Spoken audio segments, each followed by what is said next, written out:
Profesional muda kita berbagi cerita, jadi inspirasi untuk semua.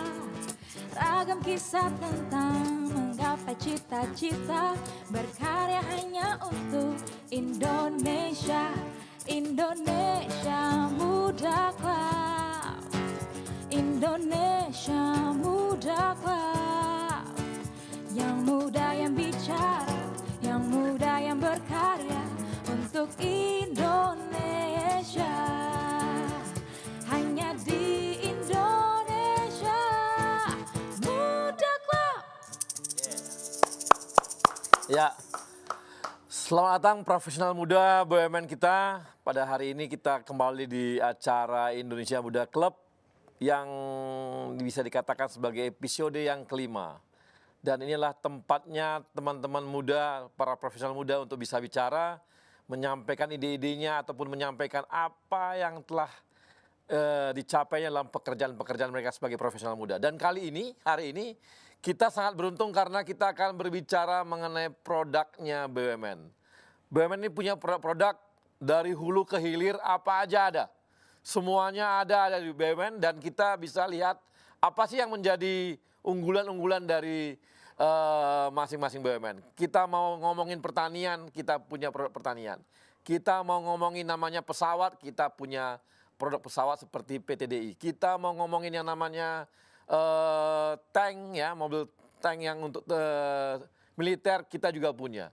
Kita mau ngomongin mengenai produk emas, kita juga punya. Kita mau ngomongin, semua deh. Apa saja yang di produk Indonesia, itu hampir semua ada diproduksi oleh kawan-kawan di BUMN. Dan kali ini kita akan bertemu dengan beberapa teman-teman muda, profesional muda yang bekerja di beberapa bidang. Dan nanti ada 4 narasumber yang akan bergabung bersama kita. 2 ada menemani saya di studio. Dan nanti ada 2 lagi ada di lewat Zoom, ya, lewat mereka langsung lewat Zoom-nya dan bisa bergabung dengan kita. Dan yang pertama ada dari RNI, Indri Hatuti. Mbak Indri di bidang apa di RNI? Kebetulan saat ini saya ada di tim Sekor, Sekretaris Korporasi. Cuman untuk terkait food estate ini saya ada di tim intensifikasi percepatan lahan. Nah, ada namanya food estate. Pasti teman-teman bingung nih. Emangnya ada hanya perumahan aja punya real estate? Ternyata food juga punya estate-nya juga nih. Apakah bentuknya hanya untuk orang kaya aja atau gimana? Saya nggak ngerti juga. Nanti jelasin ya, Mbak ya. Oke. Kemudian yang hadir juga hari ini bersama saya dari Antam. Antam, ya benar, Pak. Aneka Tambang, Sarif Faisal. Nah, ini Sarif Faisal ini dari Antam, di Antam bidang apa, Rif? Saya diamanahkan untuk menjadi VP Corporate Strategic, Pak. Oh, strategik. Yes. Nah, Antam ini kalau teman-teman punya emas di rumah, orang tuanya coba lihat di rumah itu emasnya pasti dari Antam. Jadi hari ini cuma sayang sekali, sebenarnya saya menunggu nih apakah Sarif bawa contoh emasnya gitu. Ternyata nggak dibawa. Nggak dibawa, Rif? Enggak. Atau di kantong nggak ada? Iya, nggak ada. Oke. Dan di lewat Zoom nanti kita ada 2 lagi. Bio Farma dari Bio Farma. Nah, ini Bio Farma. Ini siapa namanya Bio Farma? Herman Tritama. Ini adalah perusahaan lagi naik daun benar nih di Indonesia nih. Karena kita sekarang lagi corona dan mereka lagi mempersiapkan produksi vaksin. Ada bersama di Bandung ya? Di Bandung, Bang. Di Bandung. Kalau Anda di bidang apa di Bio Farma? Saya di bidang research and development. Oke, bagian research dan development. Nah, ini adalah kawan-kawan yang ini mungkin orang farmasi kali, ya? Itu, Bang, saya S1-nya biologi, S2 dan S3-nya farmasi. Ya, dekat-dekat lah itu. Iya. Biologi, farmasi ya, tipis-tipis. Oke. Kemudian yang keempat kita ada narasumber dari Pindad. Ini Rizka Putranto. Ini direktur loh, ini masih muda sekali. Rizka berapa Benar. ini ya? 34, Usianya? Bang. Hah? 34. 34 ada direktur di Pindad. Bayangin, Pindad ini adalah produk perusahaan BUMN kita yang memproduksi senjata. Saya udah coba di sana ada senjata tembak-tembak itu enak banget tuh. Jadi saya temenin Bang. Ditemenin ya. Iya, Ada tank juga dan yang terkenal kemarin Maung ya. betul Bang. Yang lagi naik daun Maung. Nah ini masih muda Siap. sekali. Direktur di Pindad. Direktur bagian apa? Strategi bisnis Bang. Strategi bisnis. Oke, ini mungkin biasanya kalau di Pindad tampangnya tampang militer, kalau ini tampangnya wajahnya baik banget ya. Ini cocoknya dia melihara anjing, ini kok melihara tang gitu ya. Melihara alat-alat senjata berat ini dari Pindad. Oke, ini adalah keempat narasumber kita yang akan menemani kita pada hari ini dan nanti kita, kita langsung aja ya. Oke, nah, kita akan lihat nih apa sih food estate yang dibuat digadang-gadang oleh teman-teman RNI. Coba kita lihat videonya, silakan. Profesional muda BUMN bisa apa? Aku siap untuk berinovasi. Aku bisa melawan arus untuk kebaikan bangsa. Aku bisa membuat perubahan. Aku bisa bekerja dengan jujur dan independen. Aku bisa memajukan bangsa dengan kreativitas. Kini saatnya profesional muda BUMN dan Indonesia mempunyai wadah untuk mengasah dan bertukar pikiran agar lebih kreatif, inovatif, dan solutif. Saksikan Indonesia Muda Club, diskusi cerdas dengan para profesional muda BUMN untuk Indonesia yang lebih baik.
Ya, baik. Nah, ini adalah produknya RNI bersama teman-teman. Ini klasternya mereka, klaster pangan. Yang tadi biasanya kita tahu bahwa petani itu menghasilkan produk pertanian 5 ton per hektar. Ini teman-teman dari RNI dan kawan-kawannya bersama petani dan sebagainya itu membuat menjadi 8,5 ton dengan memakai teknologi. Nah, saya ingin tahu nih ceritanya, bisa nggak cerita presentasi mengenai food estate ini? Bisa. Silakan. Jadi food estate ini sebenarnya didirikan sebagai jawaban dari kegelisahan Presiden Jokowi atas adanya ancaman krisis pangan akibat dari pandemi COVID-19 ini. BUMN klaster pangan yang terdiri dari RNI, PT Pertani, PT SHS, kemudian PT Pupuk Kujang berkolaborasi untuk pada pilot project food estate ini. Untuk dari penyediaan lahannya, kita menggunakan lahan dari milik SHS yang ada di Sukamandi, Jawa Barat, seluas 1.000 hektar. SHS sendiri menyiapkan dari lahannya, benihnya, serta budidayanya. Untuk dari sisi pemupukan, pupuk organik, pupuk anorganik dan pupuk NPK kita dapat support dari PT Pertani. Kemudian dari kalau untuk pupuk maaf dari pupuk dari PT Pupuk. PKC, benar. Kemudian kalau dari Kamu jangan gugup, santai aja. saya gugup banget ini Pak sebenarnya. Oke.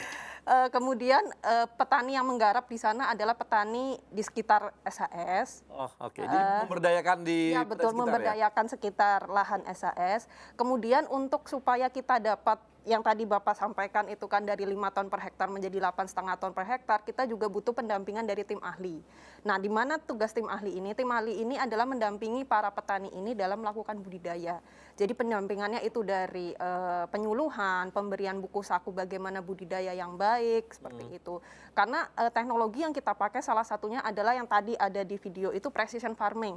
Precision farming yang saya maksud di sini adalah bahwa lahan itu tidak bisa disamaratakan treatmentnya.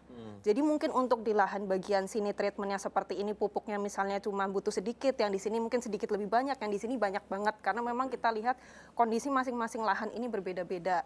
Di situ yang membuat saya sedikit menarik bahwa penggunaan teknologi yang di sini. Faktor yang kedua yang mempengaruhi pentingnya. Itu ketika menanamnya pakai teknologi nggak? Atau pakai petani? Pakai teknologi sekaligus pakai petani, karena kan kadang-kadang kalau misalnya pakai petani itu kan jaraknya beda-beda nih Pak. Jadi gabungan sih antara teknologi dengan petani juga. Kemudian lanjut masuk ke tahap off farm atau tahap tahap di luar lahan ya, pengolahannya kita bekerja sama dengan PT Pertani untuk pengolahan berasnya nanti.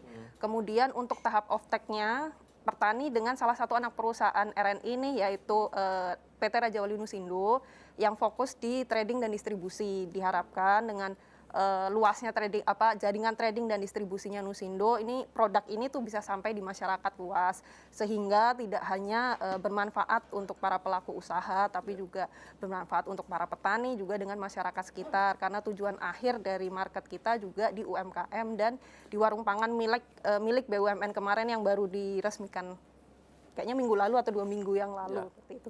Jadi inti dari paparan saya tadi adalah 2 hal yang ingin saya tegaskan di sini, bahwa food estate itu tidak akan bisa berhasil kalau ini proyek RNI sendiri. Artinya ini sinergi antar BUMN klaster pangan gitu. Yang kedua adalah bahwa food estate ini proses dari hulu sampai hilir. End to end ya? Betul, dari budidaya sampai dengan diterima masyarakat sampai kita konsumsi nih gitu, seperti itu. Oke, jadi ini nantinya akan diterapkan di berapa tempat? Untuk yang sudah jalan saat ini itu ada di Sukamandi. Kemarin kita udah tanam di bulan Juli dan direncanakan akan panen perdana di Oktober. Untuk yang di lahan Kalimantan Tengah itu baru akan penanaman di bulan Oktober dan direncanakan panen di bulan Maret 2021. Itu berapa hektar yang ada di itu Kalimantan? Sangat luas kalau yang di Kalimantan itu. Cuma untuk pilot project kita pakai ya 1.000 hektar dulu yang di Sukamandi. Diharapkan nanti kalau misalnya di Sukamandi berhasil, di lahan-lahan lain yang produktivitasnya kurang, kita bisa pakai percontohan di lahan Sukamandi ini untuk di lahan yang produktif. Emang di Sukamandi ini lahannya memang kurang baik atau gimana? Lahannya sudah baik, makanya kita coba di pilot project di situ, karena harapan kita akan berhasil di situ. Jika berhasil di situ treatmentnya, maka kita akan lakukan di lahan lain yang produktivitasnya masih kurang. Seperti itu. Jadi ini akan panen kapan rencananya? Awal Oktober. Oh, awal Oktober dipanen ya? Iya, betul. Ajak-ajak kita ya? Siap. Oke, kemudian dari Antam, mungkin kita Antam ada ini kali ya, ada video nggak ya Antam ya? Antam ada videonya? Ada ya? Oke, nah ini saya bertanya lagi tentang ini. Untuk jumlah petani yang ada di sana, jumlah tenaga kerja di sawah tersebut itu ini berapa banyak? Cukup banyak, karena kan sebenarnya itu juga yang ditanami kan nanti 1.000 hektar. Jadi memang memberdayakan petani-petani yang biasa menggarap sawahnya SHS seperti itu. Enggak, maksudnya gini, saya kan mau lihat dari sisi biaya produksi. Dengan dipakai teknologi dan sebagainya, apakah itu mengurangi tenaga kerja yang bekerja di sana? Tidak sih, karena kan yang tadi saya bilang mungkin menggabungkan teknologi dengan yang sudah ada. Karena misalnya salah satu teknologi yang kita pakai nanti mungkin ada sensor, kemudian drone sprayer, kemudian drone surveillance yang nanti hasil dari sensornya itu tuh masuk ke aplikasi Android yang bisa dipegang masing-masing petani juga dengan misalnya pemilik lahannya. Jadi kita bisa mengetahui di situ kondisi lahannya seperti apa ya. Hari ini saya harus nanam atau enggak, dilihat dari kondisi cuaca, kondisi lahan, dan sebaran varietas dan lain sebagainya seperti itu. Jadi malah menurut saya ini memberdayakan petani loh. Gitu. Jadi mereka sudah pakai ini ya, jadi pakai aplikasi juga? Iya. Yang buat siapa aplikasinya? Kita bekerja sama lah dengan salah satu BUMN. Oh, dengan BUMN juga? Oke. Jadi rencana nanti sekitar bulan Oktober akan panen gitu ya. Betul. Mudah-mudahan targetnya tercapai dari 5 ton menjadi 8,5 ton. Saya optimis tercapai sih. Dari mana kamu yakin optimis? Karena kalau misalnya kita lihat dari videonya tadi, hamparannya hijau. Jadi kalau hijau udah pasti naik itu fungsinya. Ya, terus dari kita juga pakai tim ahli, terus pupuk yang dipakai juga baik gitu kan. Ya, saya yakin tercapai dari yang biasanya hanya 5 ton per hektar menjadi 8,5 ton per hektar. Oke, makasih. Nah, sekarang kita coba lihat dari teman-teman Antam nih. Antam nih apa sih kerjanya, apa ngambil emas atau bikin cincin emas nih? Kita nggak tahu nih. Silakan.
Oke, silakan. Mas Arief ini di Antam nih, tadi saya menarik ya karena ada nikel juga ya. Nikel ini kan membuat nantinya ujung-ujungnya lah rencananya ke depan tuh baterai ya. Baterai benar. Baterai. Jadi ini kan satu komponen baterai yang membuat nikel ini jadi suatu incaran banyak orang dan kebetulan di Indonesia nikel termasuk yang terbesar di dunia gitu ya. Nah, gimana Arief? Kira-kira di Antam gimana ceritanya? Ya, terima kasih ya Bang Arya ya. Saya juga Antam juga terima kasih nih karena udah diundang sini untuk bisa bayar kalau gitu. Aduh, itu dia masalahnya. Siap, ntar kita bayar.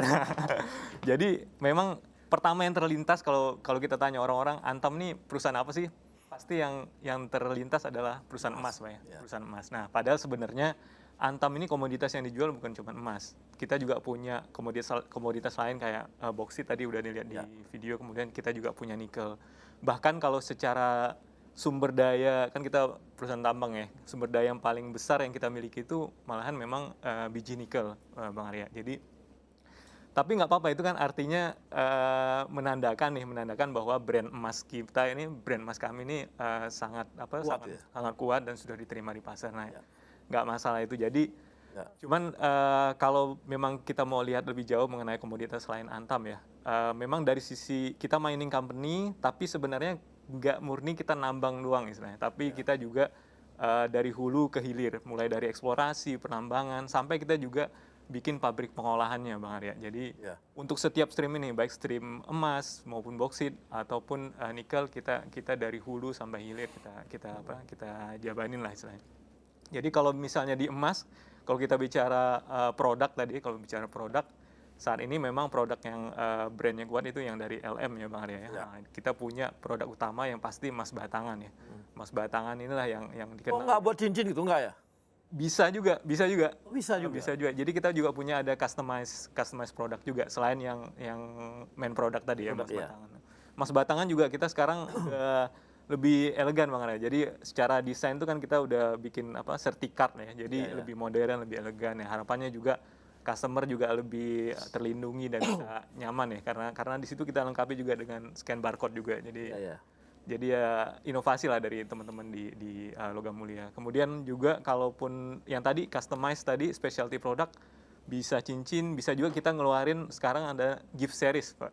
Jadi gift series itu misalnya Bang Arya mau ngucapin selamat apa Untuk ngerayu cewek gitu bisa dong. Nah, itu Mas, dia ya? memang. Maksudnya saya mau ke sana Ini tadi. menarik. Jadi sekarang ini cewek-cewek jangan mau lagi dikasih-kasih. Betul sekali. Minta emasnya Antam gitu. Dia karena Antam sekarang udah punya itu ya. Udah ada Kayak gift series ya. Ya, gift series. Ini pelajaran bagi yang teman-teman milenial, untuk teman-teman perempuan, jangan lagi mau dikirim-kirimin yang lain-lain. Minta aja yang gift series punya Antam. Ah, Itu ya. pasti sih lebih menarik. Dan lebih berharga ya, Pak. Ya? Harga. Karena apalagi sekarang harga emas makin lama makin... Oh, udah Sekarang sekarang harganya 1 juta lebih gitu ya. udah Masya Allah nih, udah. Masya Allah itu harganya. Jadi buat teman-teman udah jangan mau lagi lupakan rayuan, terimanya apa? Gift series dari Antam, ingat itu. Oke. Tapi belinya punya Antam, jangan yang lain. Gimana Rin? Yang lanjut. Itu lagi ya gift series. Kita juga ada varian batik nih, batik. Oke. Nah, batik. Oh, batik ya. Ada juga kita bezel. Jadi macam-macam nih sebenarnya yang cara kita buat menarik pembeli supaya bisa beli yang emas yang khusus lah, emas yang specialty. Ini yang fisik ya Bang Arya, tapi kita juga move ke yang online juga nih. Oh. Jadi ada juga kita mengeluarkan satu produk berangkas. Jadi itu kayak depository system. Jadi kita beli jual gitu, tapi bentuknya belum fisik ya. Jadi kita punya kayak tabungan gitu. Cuman nanti kalau misalnya mau diambil dan bentuknya cetak juga bisa. Jadi kita fasilitasi semua keinginan customer ini.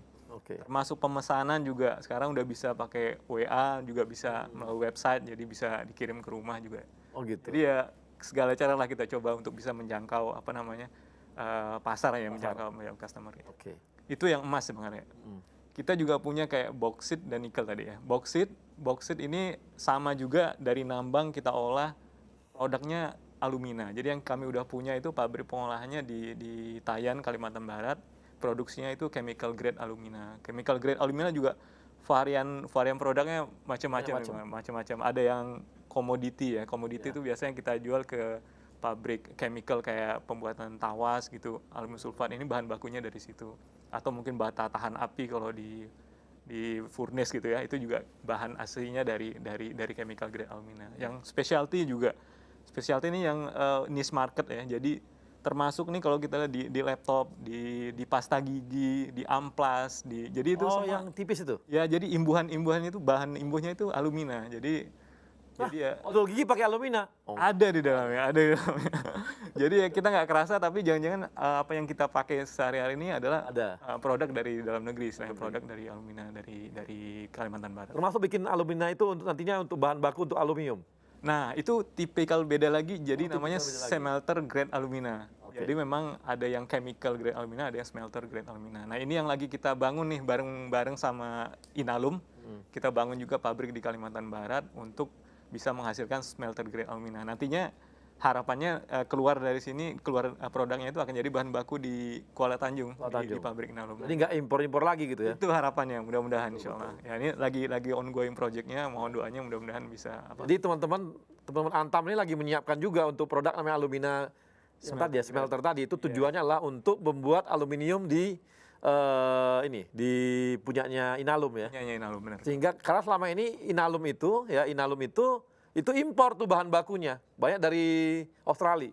Yes. Ya kan? Nah, ini sekarang dengan sudah bisa diproduksi oleh teman-teman di Antam, sehingga kita akan bisa mengurangi impor bahan baku alumina dari luar negeri gitu ya. Sehingga kita defisit kita pun jadi turun tuh, karena kita nggak impor lagi. Yes. Nah, ini teman-teman Antam yang bergerak sana gitu ya. Bareng Inalum. Bareng Inalum, oke. Nah, itu yang bauxite ya. Kalau yang terakhir mungkin yang komoditas nikel ya. Nikel ini justru kita yang paling banyak, tadi saya sampaikan paling banyak sumber dayanya. Dan kita juga udah punya pabrik pengolahan letaknya di Sulawesi Tenggara. Ini menghasilkan produk namanya ferronikel. Ferronikel ini nanti akan kita jual ke pabrik stainless steel biasanya. Jadi ada yang di Cina, Jepang, Korea yang biasanya ada pabrik stainless steel, itu kita jual ke sana. Nah, ini produk yang istilahnya produk downstream dari sisi ferronikel. Tadi Bang Arya sempat sebutin ada baterai tadi ya. Nah, memang ini dari resource kita yang ada memang akan terbagi menjadi dua ya. Jadi satu untuk pasar stainless steel. Kita sering sampaikan bahwa ini masuk ke kelas 2 lah, kelas 2 ya, nikel kelas 2. Ada namanya kelas 1, nikel kelas 1. Nah, nikel kelas 1 inilah yang nanti akan menjadi bahan baku yang mengisi value chain EV battery tadi. Ya, ya, ya. Kalau EV battery memang panjang Panjang, rantai. betul. Jadi kita memang arahnya di bagian upstream ya, di bagian hulunya. Bahan bakunya ya. Bahan bakunya nanti dari situ akan masuk ke value chain berikutnya sampai ujungnya nanti ke battery. Udah ada kerjasama dengan Tesla? Kita saat ini kerjasama dengan untuk kan kita harus mendukung, ini kan impian dari Indonesia juga ya, Bang Arya, untuk bisa masuk ke mobil listrik ini. Nah, memang kita bekerja sama kemarin diminta sesama BUMN, sama BUMN tuh ada di situ MindID kan induknya kami ya, kerjasama dengan Pertamina dan juga PLN dalam rangka untuk wujudin seluruh rantai atau value chain yang ada. Ya, dari end to end lagi dong kalau gitu ya. Mudah-mudahan insya Allah. Nah. Memang kali ini sekarang ini BUMN ini maunya end to end terus gitu. Karena end to end ini tidak, tadi kan kita ngomong di pangan nih, pangan juga end to end. Ternyata sekarang untuk baterai juga end to end juga ya. Sama ya. Sampai ujungnya adalah mobil listrik gitu ya. Ya, insya Allah. Kendaraan listrik gitu kan. Correct, benar. Oke, jadi cukup keren ya. Terus gimana lagi nih ceritanya? Nah inilah mungkin tantangan kita memang di EV battery ini karena memang battery. kita ini satu produk baru ya, baru dan memang belum banyak pabrik atau apa yang sukses dengan mulus di dunia ini. Nah ini adalah jadi tantangan juga buat kita, tapi juga kita ingin menjawab tantangan pasar karena market atau demand dari market kedepannya ini pasti di drive oleh EV battery ini. Jadi kita mau tangkap itu, kita tangkap peluangnya dan kita memang punya sumber dayanya sebagai kekuatan kita. Nah ini yang kita mau combine nih, kita mau combine. Oke Rif, terima kasih Rif. Nah, dan kawan-kawan tadi begitulah cerita mengenai Antam, produk-produknya bagaimana. Ternyata banyak sekali yang ada di sekitar kita adalah produk-produk bagian dari Antam kan gitu ya. Kemudian dari teman-teman dari RNI juga tadi cerita bagaimana mereka end to end bersama dengan klaster pangan mau membuat yang namanya food estate. Ini adalah jawaban mengenai kebutuhan pangannya Indonesia, apalagi tengah pandemi seperti ini, kebutuhan pangan semakin tinggi. Nah, kita akan kembali lagi setelah yang satu ini, nanti kita akan dengarkan lagi apa sih yang akan dipresentasikan oleh kawan-kawan dari Bio Farma dan dari Pindad. Oke, kita lanjut setelah yang satu ini. Yang muda yang bicara, yang muda yang berkarya untuk Indonesia. Hanya di Indonesia Muda Club.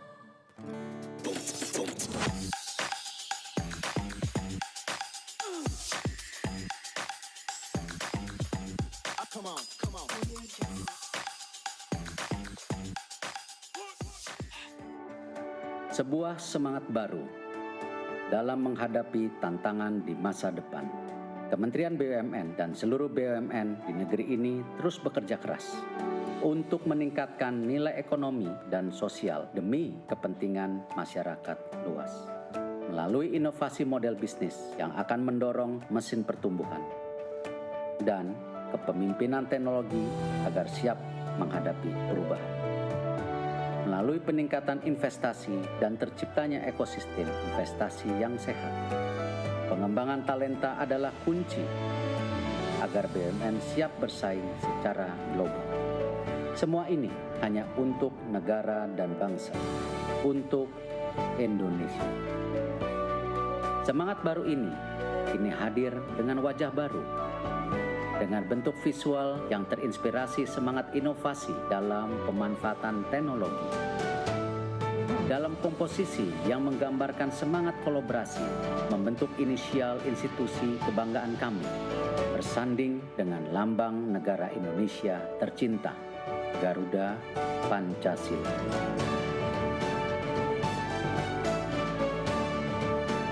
Inilah wajah baru kami, Kementerian Badan Usaha Milik Negara Republik Indonesia, BUMN untuk Indonesia.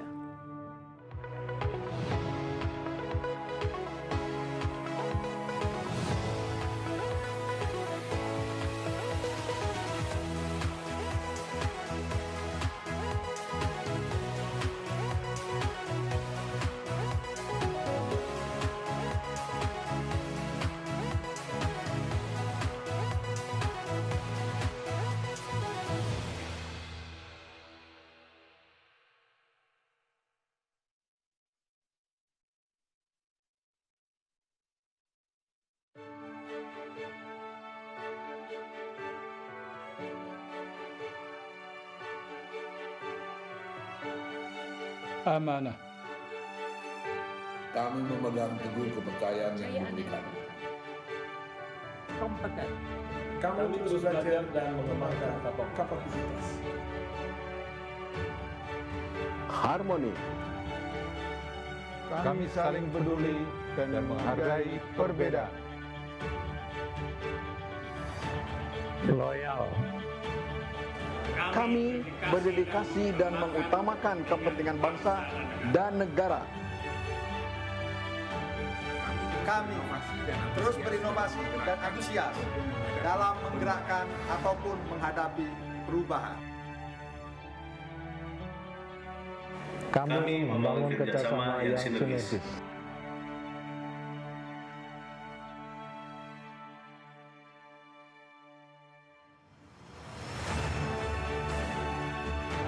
Kami siap bertransformasi mewujudkan akhlak BUMN.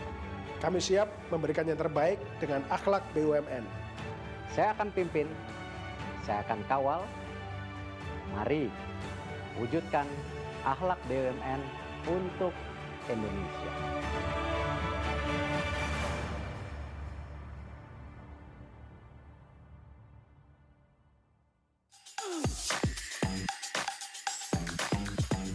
Come on, come on.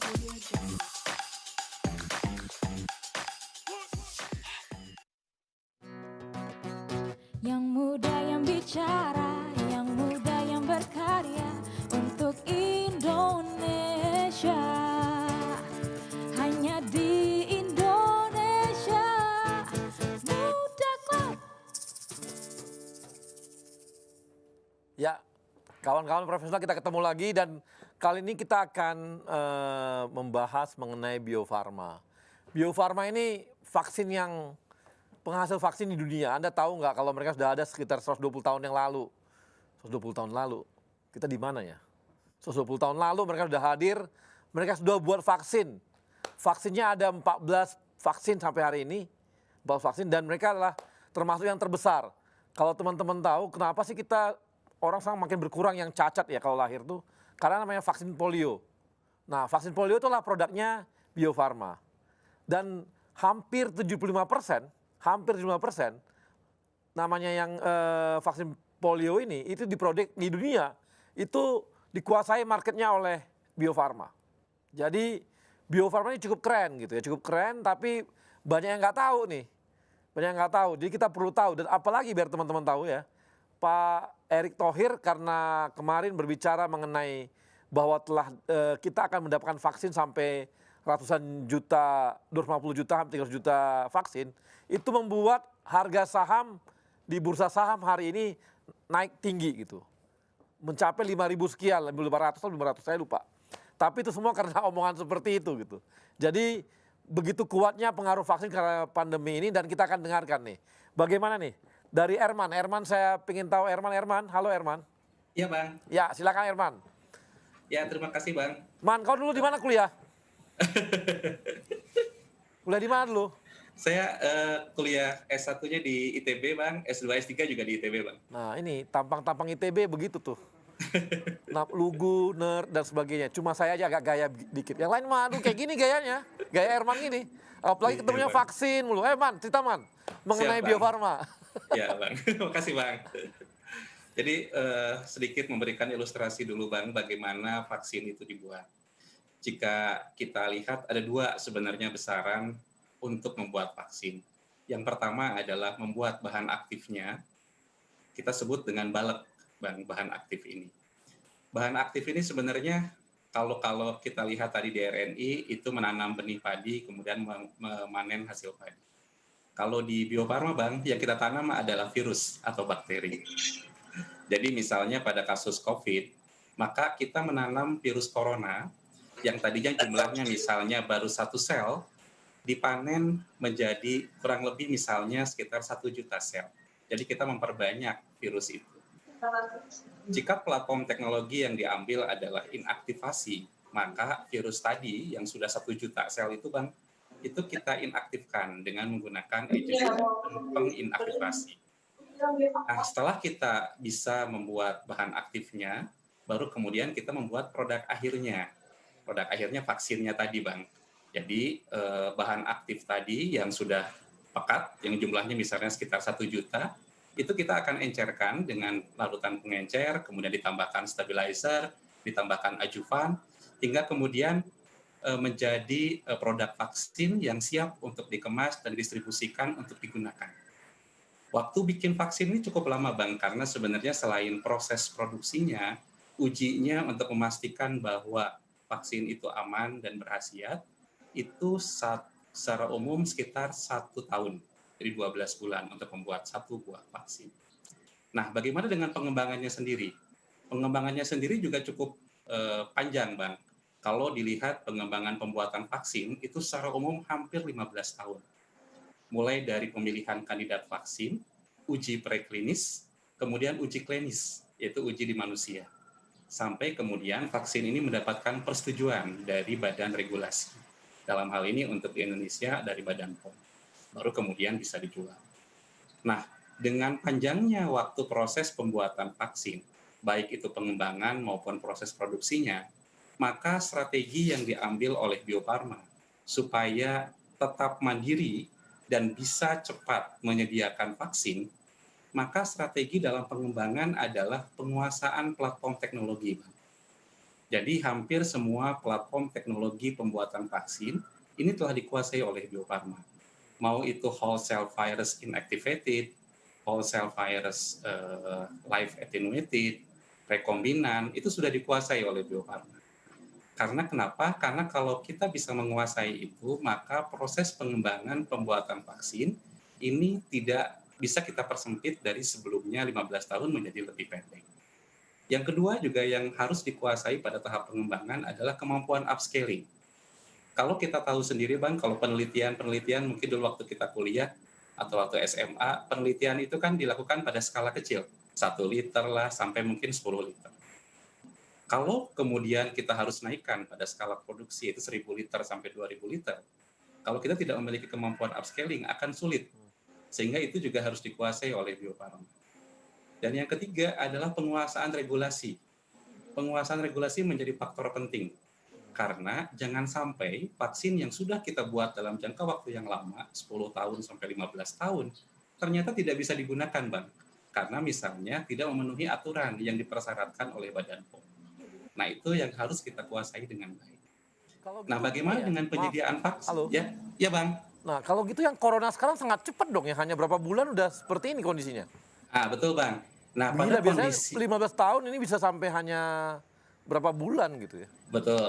Betul, Bang. Jadi pada kondisi emergensi, pada kondisi pandemik seperti ini, jadi ada beberapa aturan memang yang diperbolehkan di Badan Kesehatan Dunia WHO sendiri, itu ada namanya EUL, Emergency Use Listing. Jadi pada kondisi emergensi, memang pembuatan vaksin ini dipercepat. Jadi ada beberapa tahapan yang diperbolehkan untuk dilewati. Tetapi tentu tetap harus ada pembuktian. Makanya tetap harus ada uji klinis yang dipersyaratkan, Bang. Gitu. Nah tadi lucu juga ya, tadi dari 1 juta misalnya, dari vaksin itu baru diperbesar, diperbanyak di 1 juta. Itu apakah untuk melemahkan dia atau bagaimana ya? Nah, kalau pada konsep vaksin dengan platform seperti yang saat ini, yang whole virus yang inactivated, sebenarnya tujuannya adalah memperbanyak, Bang. Karena gini, karena kalau benih atau bibit itu kan mungkin kandungannya hanya 1 virus. Kalau 1 virus ini dibuat, kan langsung sekali pakai saja digunakan oleh pasien. Maka kita harus perbanyak. Nah, ini memperbanyak virus dari tadinya 1, misalnya 1 virus, menjadi 1 juta virus. Sehingga nantinya bisa dipakai untuk 1 juta pengguna, misalnya, Bang. Gitu, Bang. Nah, jadi kita memperbanyak virus. Jadi vaksin itu adalah virus itu sendiri sebenarnya? Betul. Jadi vaksin itu ada yang virus itu sendiri yang dilemahkan. Ada teknologi yang baru juga, Bang, yang dikembangkan oleh teman-teman kita juga, yaitu vaksin rekombinan. Jadi hanya mengambil bagian tertentu dari virus, kemudian diinsersikan pada misalnya pada ragi, nanti ragi itu akan menghasilkan bagian komponen itu sendiri dari virus, itu bisa memberikan efek kekebalan terhadap manusia juga. Jadi bisa virus itu sendiri, bisa bagiannya dari virus. Jadi Coba kita akan lihat coba videonya ya. Ada video dari Bio Farma, coba kita tayangkan dulu. Silakan kawan-kawan. Presiden Republik Indonesia Joko Widodo didampingi Menteri Sekretaris Kabinet Pramono Anung, Menteri BUMN sekaligus Komite Penanganan COVID-19 dan Pemulihan Ekonomi Nasional Erick Thohir, Menteri Kesehatan Terawan Agus Putranto, Kepala Badan POM Penny Lukito, Kepala BNPB Doni Monardo, dan Gubernur Jawa Barat Ridwan Kamil meninjau secara langsung kesiapan fasilitas dan kapasitas produksi vaksin COVID-19 di Bio Farma dan penyuntikan perdana relawan uji klinis vaksin COVID-19 yang dilaksanakan di Fakultas Kedokteran Unpad dan diterima langsung oleh Direktur Utama Bio Farma Hanesti Bashir beserta jajaran Board of Executive Bio Farma. Dalam uji klinis 3 vaksin COVID-19 tersebut, Bio Farma bekerja sama dengan tim peneliti uji klinis fase 3 Fakultas Kedokteran Unpad Bandung selama 6 bulan ke depan.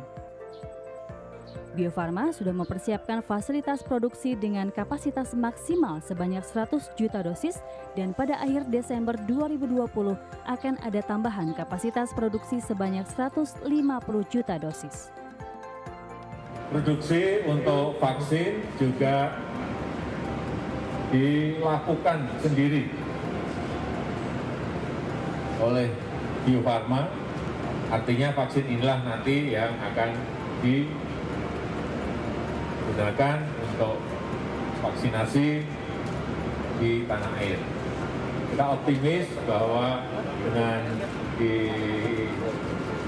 segera ditemukannya vaksin ini, kita bisa melakukan vaksinasi kepada seluruh rakyat.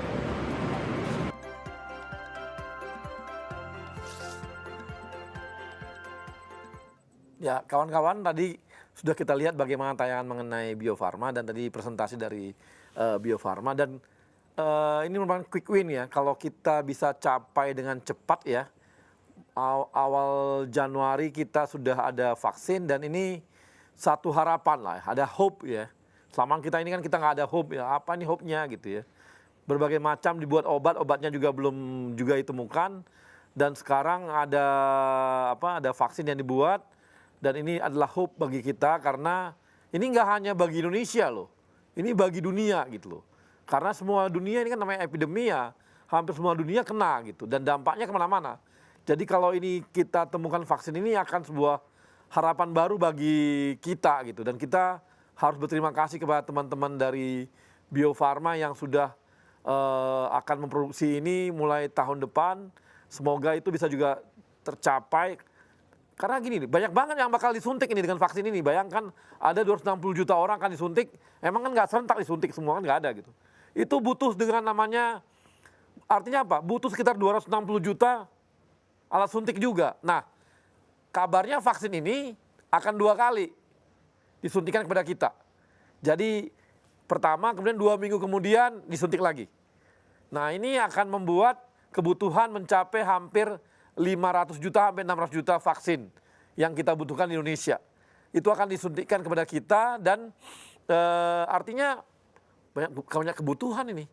Jadi kalau teman-teman ini ya, siap-siap aja kita tahun depan kita akan disuntik vaksin semua nih dengan vaksin corona, dan kita bisa kembali berproduksi secara new normal. Artinya new normal dengan cara yang kita, kan banyak hal yang dapat positif juga dari kondisi corona ini gitu. Nah, oke, kita akan lanjut ke teman kita dari Pindad, Mas Rizka.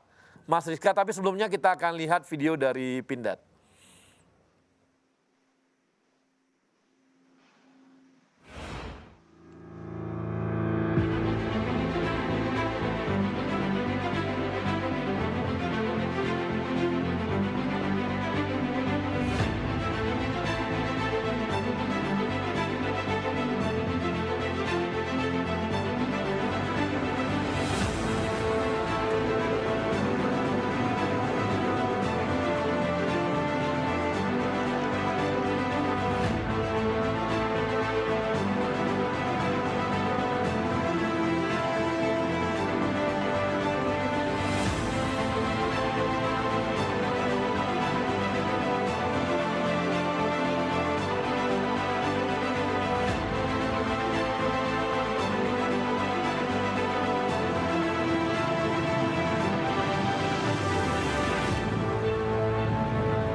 Ya, ini video yang baru ditayangkan adalah hanya satu dari begitu banyak produknya Pindad. Saya udah ke sana, saya udah coba juga nih kendaraannya ini, Maung ini keren. Berbatu-batu juga oke, ke lumpur-lumpur juga oke, 4x4, suspensinya mantap. Pokoknya keren lah. Jadi kalau mau punya pacar, mau jalan-jalan keluar kota, ke gunung-gunung, minta beli mobilnya pakai Pindad. Jadi cewek-cewek sekarang kalau ada cowok datang pakai mobil-mobil yang mewah dari Eropa dan sebagainya, lupain aja. Carilah cowok yang memang dia bawa Maung. Karena ini adalah cowok yang jantan, benar-benar gaya, gagah, dan laki-laki beneran. Karena sekarang banyak cowok-cowok tapi ya cowok. Ya Anda tahu sendirilah. Baik, kita akan dengarkan ya ada Rizka. Rizka mana Rizka? Rizka ini muda banget, baru 34 ya Riz? Betul Bang. Nah, ini dari 34 sudah ngutak-ngatik Pindad. Jadi coba silakan Riz, bisa cerita mengenai Pindad nih, gimana Pindad sekarang setelah bersama-sama Rizka nih? Baik Bang, terima kasih sebelumnya Bang. Pindad sekarang menuju arah transformasi yang baru Bang. Jadi mungkin dulu Pindad terlihat cukup bagaimana ya, military sekali. Memang kita masih selalu fokus di military. Namun kita sekarang akan merubah wajah kita, bertransform, tentu masih military, namun kita akan mengembangkan banyak-banyak produk yang lebih varian. Pindad mempunyai ambisi untuk masuk perusahaan pertahanan global dunia 100 besar pada tahun 2024, Bang. Ini merupakan satu giant leap, satu langkah besar dan satu ambisi Pindad. Semoga langkah ini dapat terwujud, karena sangat bisa terwujud mengingat banyak sekali agenda dari pemerintah Indonesia, terutama di sektor pertahanan dan keamanan, dan juga di sektor ketahanan pangan juga, Bang, karena Pindad juga aktif dan involved di ketahanan pangan, sehingga dengan dua agenda besar pemerintah kita di bawah Pak Presiden Joko Widodo, yang berfokus pada pertahanan keamanan dan juga berfokus pada pertahanan pangan, Pindad akan selalu berada di bagian dalam pembangunan tersebut. Sehingga kita harus bersiap diri menjadi smart factory atau smart supplier, yang dulu kita lebih wait and see, sekarang kita lebih menjemput bola. Nah, dengan cara apa? Kita dengan cara terus berinovasi dan memberikan solusi-driven approach. Jadi solusi-solusi kami nanti sifatnya one bulk package, end-to-end solutions. Kita bukan hanya memberikan produk, namun kita memberikan services-nya juga, Bang. Jadi kita melakukan perawatan, kita juga melakukan maintenance, dan kita juga melakukan solusi-driven approach. Jadi ketika TNI membutuhkan satu sistem persenjataan, kita akan supply dengan complete package sistem persenjataan. Bukan hanya sepenggal-sepenggal yang mungkin kalau dulu kita lebih fokus seperti itu. Kurang lebih seperti itu, Bang. Oke, nah ini saya dapat kabar kalau Pindad ini sebenarnya sudah ada sejak tahun berapa ya? 2 abad yang lalu? Ya, Pindad berdiri zaman VOC, Bang. Nah. Kala itu dibikin langsung oleh Dendels, mungkin Abang tahu ya. Dendels siapa, Gubernur Jenderal Wah, kamu Belanda. kira saya udah tua banget ya? Sampai saya, emang saya seumuran, Dendels. Aduh, enggak, santai Riz, lanjut. Ya, kita Pindad ini kalau tidak salah Bang, correct me if I'm wrong, itu perusahaan kedua tertua di Indonesia setelah PT Pos, Bang. Ya. Jadi kalau nggak salah kita selangnya hanya sekitar setahunan atau 2 tahun. Kemudian Pindad adalah perusahaan kedua. Kita didirikan sekitar 1808. Awalnya merupakan bengkel persenjataan dari VOC kala itu. Kemudian di awal 1900-an Pindad menyuplai senjata terhadap kolonial Belanda, munisi juga, persenjataan munisi dan bahan-bahan peledak lainnya. Ketika tahun 1920 akhirnya Pindad pindah ke Bandung, Bang. Awalnya di Surabaya dulu. Awalnya di Surabaya ketika Dendels membangun Pindad di Surabaya. 1920 Pindad pindah ke Bandung. Yang dimana Abang kemarin main, itu bangunan tahun 1920, Bang. Wow. Jadi itu bangunan cukup tua. Dan itu masih otentik, dijaga otentiknya dan heritage-nya. Itu tahun 1920-an kita pindah ke Bandung. Setelah Indonesia merdeka, Pindad tentu menjadi milik pemerintah Indonesia. Dan tahun 60 berubah menjadi namanya Perindustrian Angkatan Darat, Bang, untuk membantu TNI Angkatan Darat dalam mensuplai persenjataan TNI Angkatan Darat. Nah, ketika tahun 80-an, khususnya di tahun 83-an, kala itu Pindad bertransformasi menjadi BUMN, dipimpin langsung oleh almarhum Bapak Habibie. Di situ Pindad masuk di dalam kamar atau di dalam gerbong, kalau sekarang sebutnya klaster, dulu sebutnya BPIS, Badan Perindustrian Strategis. yang dipimpin langsung oleh Bapak Habibie. Di situ terdiri dari Pindad, Dirgantara, PAL, Krakatau Steel, dan lain-lainnya. Dan nama Pindad sudah bukan menjadi Perindustrian Angkatan Darat lagi, namun menjadi PT sekarang, PT Pindad. Nah, hingga hari ini Pindad tetap eksis dan tetap berada dalam lokomotif pertahanan keamanan Indonesia, dan juga sekarang kita berada dalam lokomotif ketahanan pangan Indonesia.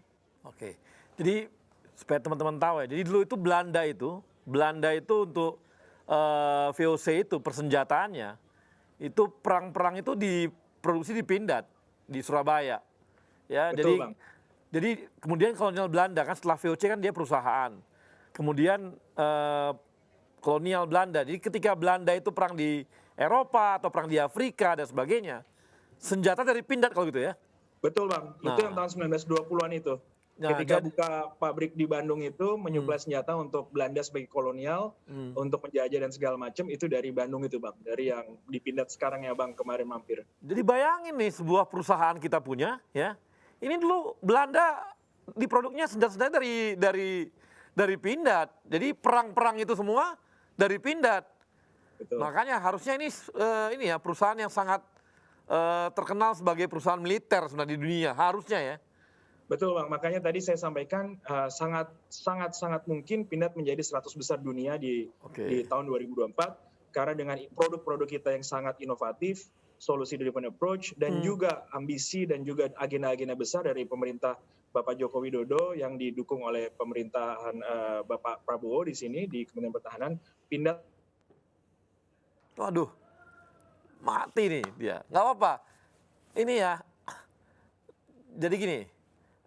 Saya juga beritahu ya bahwa Pindad ini adalah perusahaan ya yang dia buat peluru juga ada, kemudian dia buat senjata laras pendek juga ada, laras panjang juga ada, dia juga buat yang namanya senjata berat ya, jadi peluru yang untuk meriam gitu juga dia buat gitu ya. Dia buat tank juga, tank dia ini terkenal banget, terkenal dia. Karena apa? Tank dia ini sama dengan kalibernya Leopard. Jadi kalau Leopard buatan Inggris dan sangat terkenal di dunia, kualitasnya sama dengan Pindad. Nah ini kemampuan Pindad untuk buat nih sangat hebat. Mungkin teman-teman BUMN yang muda-muda perlu nih. Kalau ada dulu waktu kita mahasiswa, itu kan ada karya wisata gitu ya. Jalan-jalan ke industri. Ini Pindad ini bisa dikunjungi oleh kawan-kawan untuk melihat bagaimana hebatnya alat persenjataan kita yang dimiliki oleh Indonesia.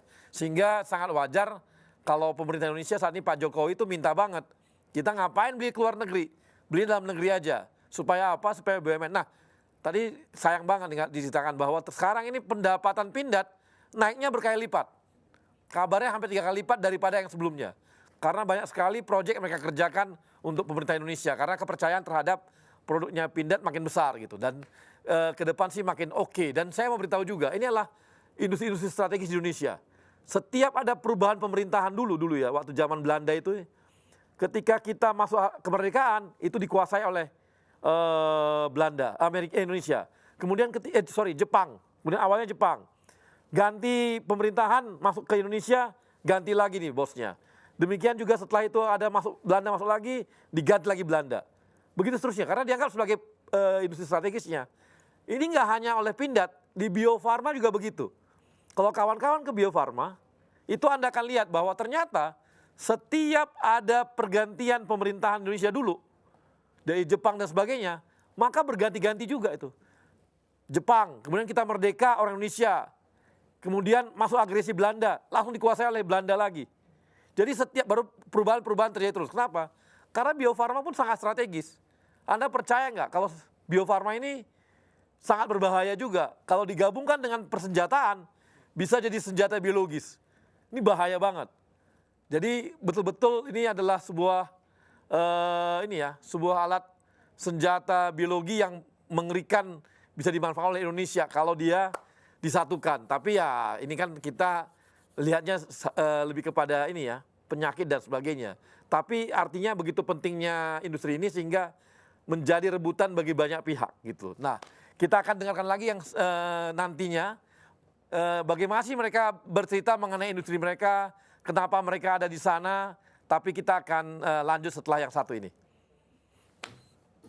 Yang muda yang bicara, yang muda yang berkarya untuk Indonesia. Hanya di Indonesia, Muda Club. Walaupun banyak negeri ku jalani, yang masyhur permai di kata orang, tetapi kampung dan rumahku, di sanalah ku rasa senang. Tanahku tak ku lupakan,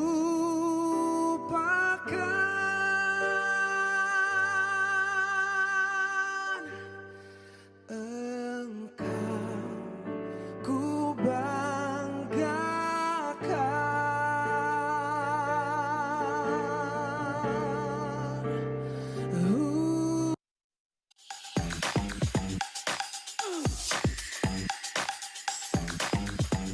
Come on, come on.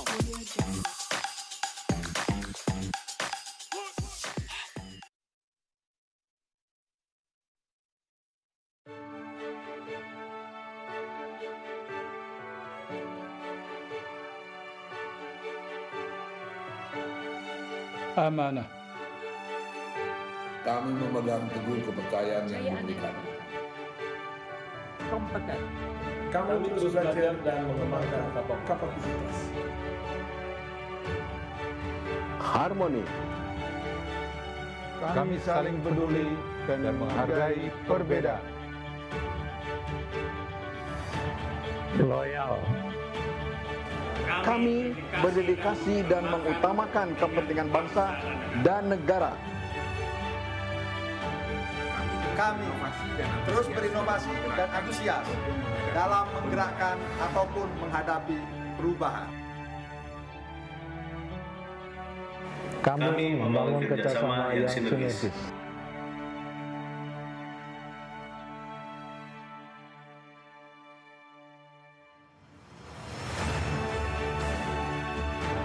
Kami siap bertransformasi mewujudkan akhlak BUMN. Kami siap memberikan yang terbaik dengan akhlak BUMN. Saya akan pimpin, saya akan kawal. Mari wujudkan akhlak BUMN untuk Indonesia.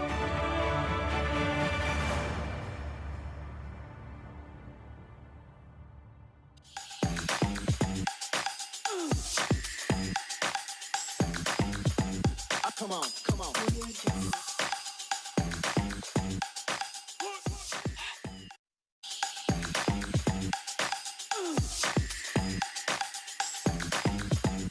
Come on, come on.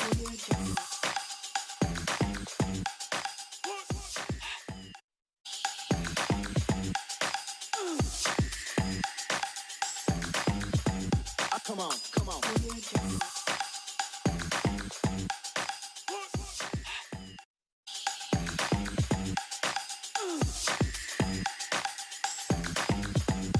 Come on, come on.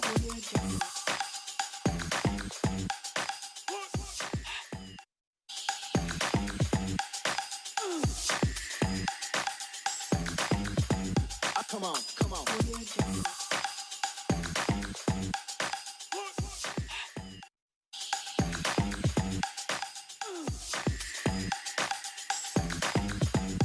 Come on, come on.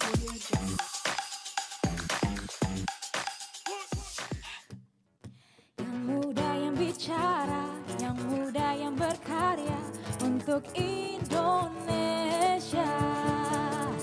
Hanya di Indonesia, Muda Club. Ya. Baik, kawan-kawan. Terima kasih ya kepada teman-teman di Amarta Karya yang hari ini ada nobar rame-rame ya. Nonton bareng Indonesia Muda Club. Kemudian juga di Pindad. Nah, ini mungkin karena dia direktur maka anak buahnya disuruh semua. Wajib. Enggak, bercanda. Tapi terima kasih kepada kawan-kawan Pindad yang juga sudah hadir untuk bergabung ya. Nah, saya ingin tahu nih, kita ngobrol-ngobrol lebih lanjut lagi. Saya ingin tahu dengan Sarif dulu nih, Sarif. Rif, bisa cerita nih, kenapa Sarif sampai masuk ke Antam, terus apakah memang karena anak tambang dulu, maksudnya Antam, aneka tambang, ya udah anak tambang, masuk tambang deh gitu, atau gimana? Ya, oke, berarti ini personal ya? Ya personal dong. Oke. Kita mau ngilik-ngilik nih. Oke deh. Jadi berapa istri, berapa selingkuhan? Oh bukan. Siap. Jadi memang benar ini Bang Arya. Memang ya pertama karena memang kuliahnya di teknik pertambangan ya. Jadi ya kita mau cari yang memang bisa mengimplementasikan apa yang udah kita pelajari, dan alhamdulillah Antam nih mau terima saya nih istilahnya untuk bisa bergabung, dan tapi alhamdulillah sekali saya termasuk bersyukur dan bangga bisa masuk ke Antam ya. Pertama karena Antam nih BUMN.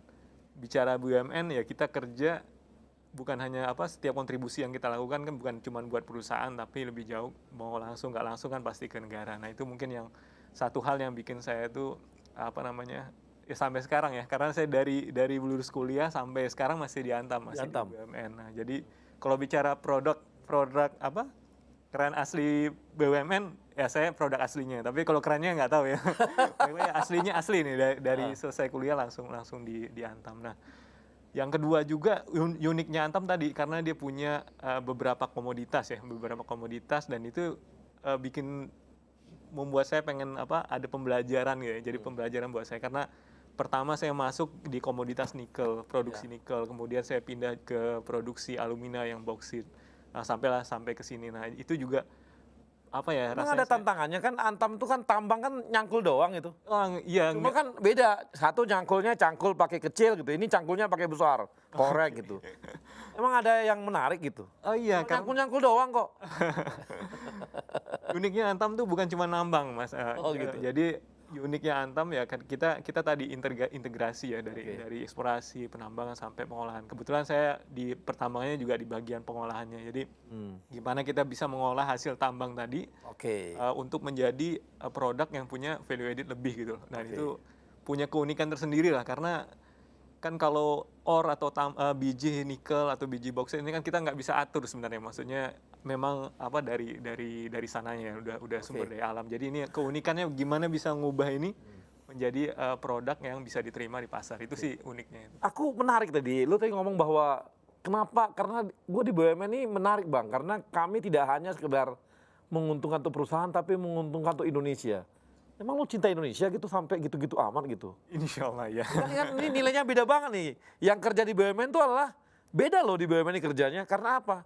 Kami kerja betul cari uang. Kami betul untuk produksi. Kami betul untuk membuat kaya perusahaan. Tapi ini untuk Indonesia gitu. Jadi merah putihnya kuat banget. Emang yang ngajarin siapa merah putih?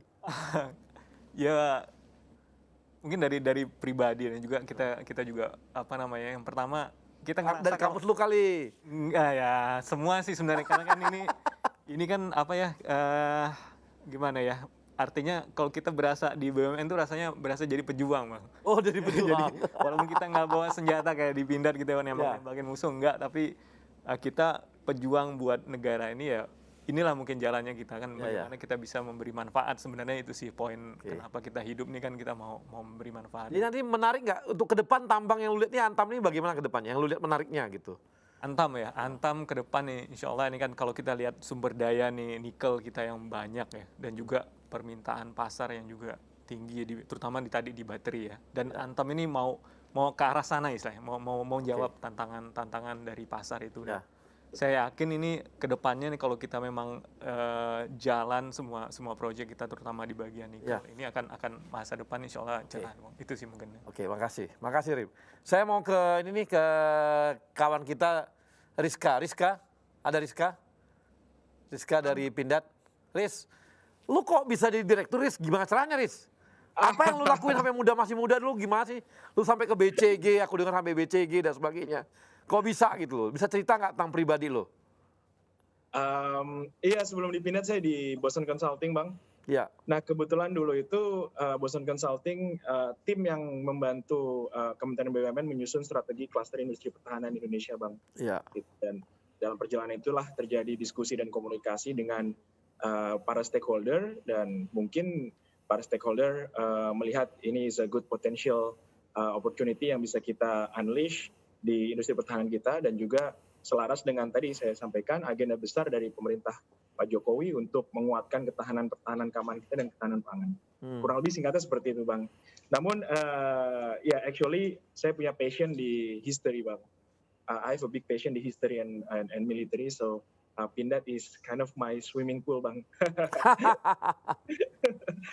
Gitu ya. Oke, nah tapi waktu di BCG lo memang ini sangat concern dengan pertahanan, industri pertahanan atau gimana? BCG Indonesia salah satu BCG yang mempunyai case study mengenai pertahanan, dan saya juga heavily sangat involved di tim itu. Gitu. Karena BCG di dunia juga sangat membantu beberapa strategi industri pertahanan baik di US maupun di Europe. BCG itu sangat involved, dan ketika di Indonesia ya alhamdulillah saya mendapatkan opportunity itu, dan akhirnya ya life took me here, Bang. Oke, terima kasih. Nah, ke Erman, lu kok bisa ngurusin vaksin gitu? Vaksin tuh gimana sih? Sampai lu tertarik, lu kan dari biologi dulu gitu. Kalau farmasi oke deh gitu. Gimana? Iya, Bang. Jadi Bang, dulu sebenarnya waktu SMA kita nggak ada niat ya Bang ya, menjadi peneliti vaksin. Waktu SMA kan pengennya sekolah di sekolah negeri, gitu ya, cepat kerja gitu ya Bang. Tapi ketika kemudian nyemplung nih di dunia biologi, ternyata saya membaca sesuatu yang sangat menarik, Bang. Ada pernyataan yang menyebutkan bahwa ada 2 intervensi utama yang mengakibatkan perubahan besar terhadap kesehatan dunia. Yaitu yang pertama adalah air bersih, dan yang kedua adalah vaksin. Nah, berdasarkan hal itu ternyata jadi tertarik, Bang. Wah, ternyata vaksin itu merupakan sesuatu yang sangat berdampak luas, bisa mensejahterakan masyarakat, baik masyarakat Indonesia maupun masyarakat global, karena bisa mencegah dari penyakit. Itu Bang sebenarnya asal mulanya, sehingga tertarik meneliti vaksin. Sekarang posisi sekarang di Bio Farma apa tadi? Senior manager di R&D, Bang. Oh, R&D. Jadi lu dari awal masuk R&D terus? Enggak sih, Bang. Jadi waktu pertama lulus, saya sebenarnya tidak masuk Bio Farma, Bang. Saya di swasta. Kebetulan juga sama di R&D di pengembangan vaksin, tetapi animal. Oh, animal. Kemudian di tahun berikutnya masuk ke Bio Farma.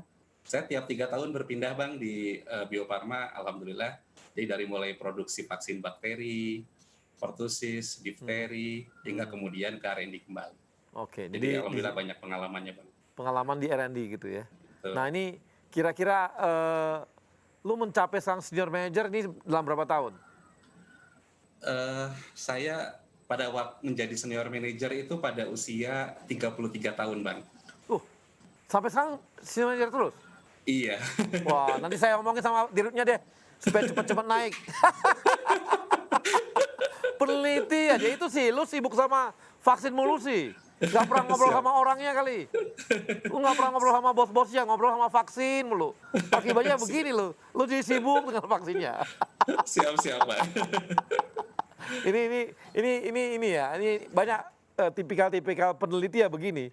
Mereka adalah orang-orang yang memang sibuk dengan penelitian, nggak pusing dengan karirnya. Yang penting apa? Yang penting gue lihat vaksin, gue langsung tertarik gitu. Langsung dia semangat total. Jadi setiap ada vaksin baru, jangan-jangan lu ini nih, apa namanya, langsung tertantang banget gitu. Betul, Bang.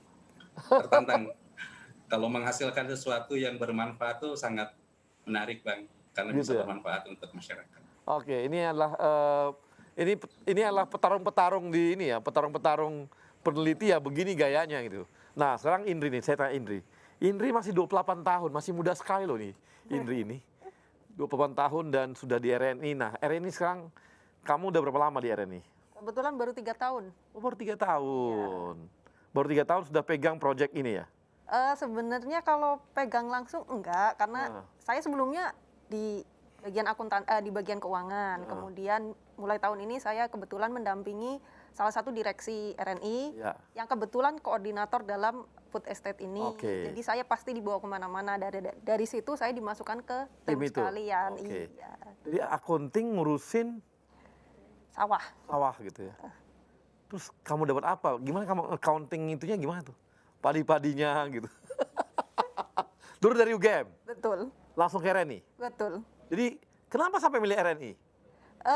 Mungkin salah satunya ya seperti yang dijelaskan Pak Syarif tadi ya, karena salah satunya BUMN. Saya yakin ketika saya bisa masuk di BUMN ya mungkin saya bisa bermanfaat bagi banyak orang, tidak juga juga untuk negara sendiri. Oke, jadi tertarik dari ini kayaknya ini ya orang-orang BUMN ini semuanya berpikirnya bagaimana untuk bangsa Indonesia gitu ya. Akhlak. Merah putih banget gitu. Masih muda-muda aja udah merah putih banget nih, gimana seniornya nanti. Nah, kemudian tantangan apa yang kamu lihat bahwa saya di RNI nanti bakal begini deh saya gitu. Itu gimana tuh?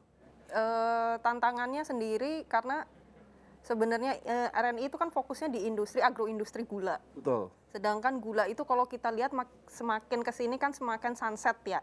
Jadi mungkin banyak orang-orang yang mungkin mulai sekarang itu berpikir kayak mengurangi konsumsi gula gitu loh. Padahal sebenarnya gula juga banyak manfaatnya. Ada dari situ inovasi-inovasi itu terus kami lakukan di dalam RNI sendiri. Jadi bagaimana supaya kita memperkenalkan gula itu juga sebenarnya ada sehatnya loh. Bagaimana sampai gula bisa masuk ke masyarakat juga sehingga konsumsinya juga mencukupi untuk masyarakat. Oke. Jadi udah kebayang ya. Apakah mau jadi direktur keuangan atau bagaimana di RNI? Enggak. Setelah tahu food estate ini Mohon gimana? doanya. Masih pengen tertarik di finance atau gimana? Ya sebenarnya saya siap ditempatkan di mana.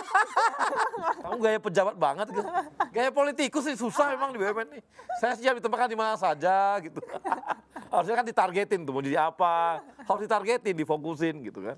Kan begitu. Nah kawan-kawan kita juga hari ini kita punya pengumuman mengenai IMC Idol yang sudah diselenggarakan selama hampir 2-3 minggu. Ini adalah banyak sekali bahan-bahan yang masuk ke kami. Ini adalah menunjukkan semangat dari ada 90 lebih dari produk-produk dari teman-teman BUMN yang bernyanyi gaya-gaya idol lah ya. Nanti mudah-mudahan kalau nanti ini memang paling bagus kita akan usulkan supaya ikut Indonesian Idol aja kali. Mudah-mudahan sih ya. Kita coba lihat produk-produknya.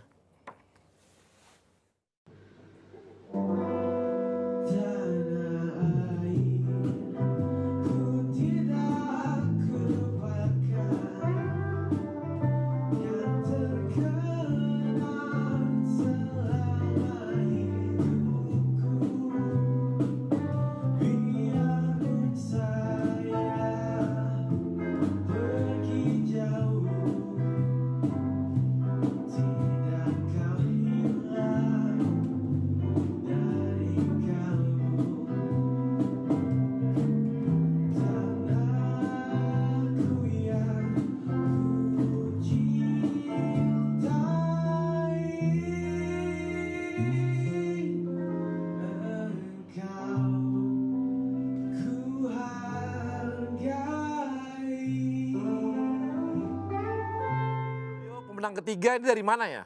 Ada yang tahu? Nah ini juara.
yang masyhur permai di kata orang, tetapi kampung dan rumahku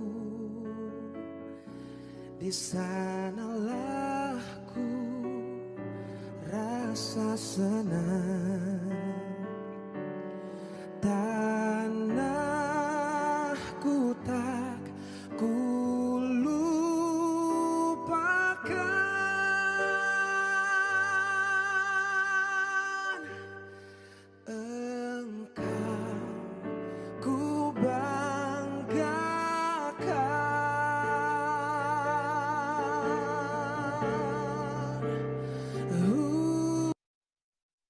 Oke, jadi tadi adalah para pemenang. Juara ketiganya adalah namanya Billy. Kedua Podung dari Pegadaian. Kemudian yang ketiga adalah yang pertama Hendra dari BNI. Ya, tetap juga orang Sumatera Utara yang menang. Jauh-jauh nyanyi ya, mereka-mereka juga yang nyanyi. Apakah suaranya terlalu bagus, saya nggak ngerti juga. Tapi kalau saya memang orang Medan yang nggak, suaranya paling jelek. Saya juga bingung kenapa saya nggak bisa nyanyi ya. Makanya saya nggak pernah merayu wanita pakai nyanyian. Karena suara saya pasti jelek. Jadi bagus saya merayu dengan gombal yang lain. Mungkin yang tadi pakai apa? Gift series. Pakai antam. Jadi kalau Anda suaranya nggak bagus, nggak bisa merayu, rayulah dengan gift seriesnya milik antam. Lebih hebat dan lebih mantap daripada suara yang baik tadi. Itu adalah gombalan paling mantap yang paling laku. Jangan lupa beli ke antam. Ya, nanti ada nanti ini butik-butik antam silakan beli. Kok aku jadi promosi antam mulu ya? Ini apa karena ada sponsornya antam? Nggak ada ya? Udah nggak ada. Udah nggak ada pakai sponsor antam. Kok gua jadi promosi antam terus? Ya udah nanti lu bayar, nggak tahu tuh. Nanti suruh antam bayar deh promosi untuk IMC. Baik kawan-kawan, kita akan kembali lagi yang setelah yang satu ini. Bicara yang muda yang berkarya untuk Indonesia, hanya di Indonesia Muda Club.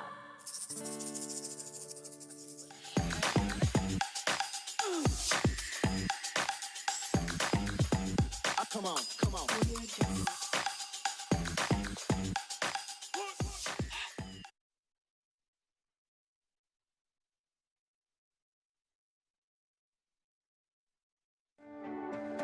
Sebuah semangat baru dalam menghadapi tantangan di masa depan. Kementerian BUMN dan seluruh BUMN di negeri ini terus bekerja keras untuk meningkatkan nilai ekonomi dan sosial demi kepentingan masyarakat luas. Melalui inovasi model bisnis yang akan mendorong mesin pertumbuhan dan kepemimpinan teknologi agar siap menghadapi perubahan. Melalui peningkatan investasi dan terciptanya ekosistem investasi yang sehat. Pengembangan talenta adalah kunci agar BUMN siap bersaing secara global. Semua ini hanya untuk negara dan bangsa, untuk Indonesia. Semangat baru ini kini hadir dengan wajah baru, dengan bentuk visual yang terinspirasi semangat inovasi dalam pemanfaatan teknologi. Dalam komposisi yang menggambarkan semangat kolaborasi, membentuk inisial institusi kebanggaan kami, bersanding dengan lambang negara Indonesia tercinta, Garuda Pancasila.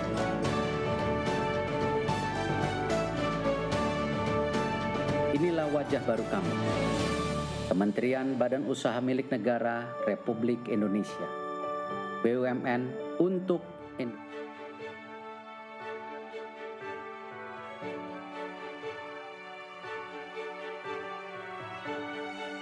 amanah. Kami memegang teguh kepercayaan yang diberikan. Kompeten. Kami terus belajar dan mengembangkan kapasitas. Harmoni. Kami saling peduli dan menghargai perbedaan. Loyal. Kami berdedikasi dan mengutamakan kepentingan bangsa dan negara.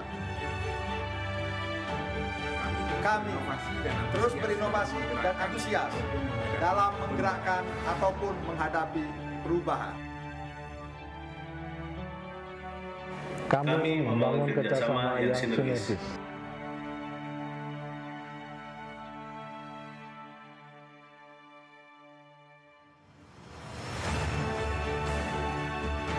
Kami siap bertransformasi mewujudkan akhlak BUMN.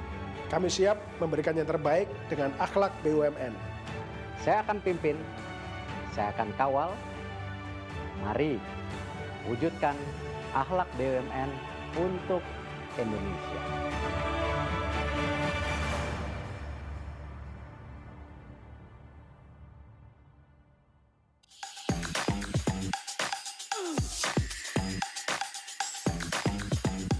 come on, come on.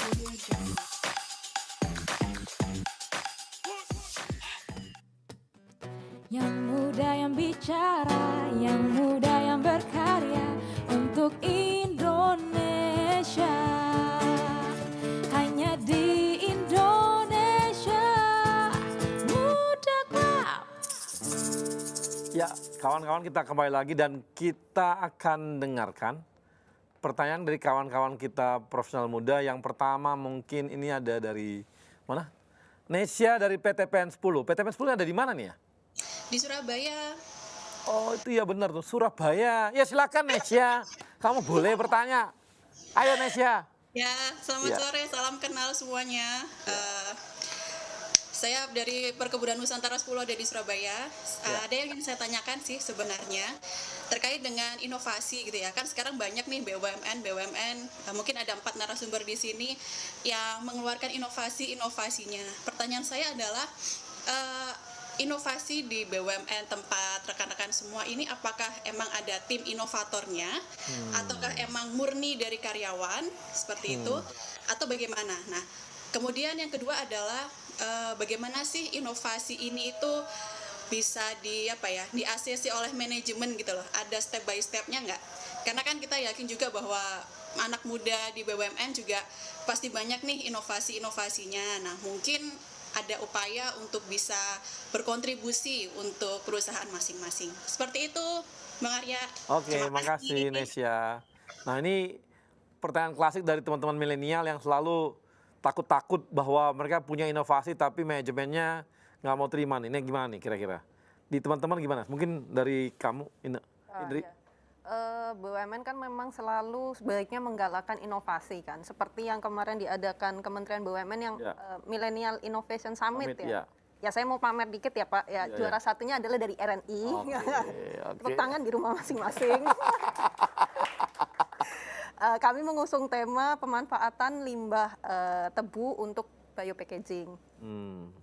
Kalau misalnya tadi pertanyaannya apakah ada tim khusus, ya memang kami menggunakan tim khusus, tim inovator gitu ya dari riset dan development juga. Kemudian bagaimana caranya supaya atasan kita ngeh kalau kita tuh mau bikin kayak gini gitu kan. Ya sebenarnya biasanya sih tahap-tahapannya ya mungkin diobrolin lah ke atasannya, terus kemudian ini membawa dampak apa sih untuk kita sendiri secara perusahaan dan dampak secara luas itu seperti apa.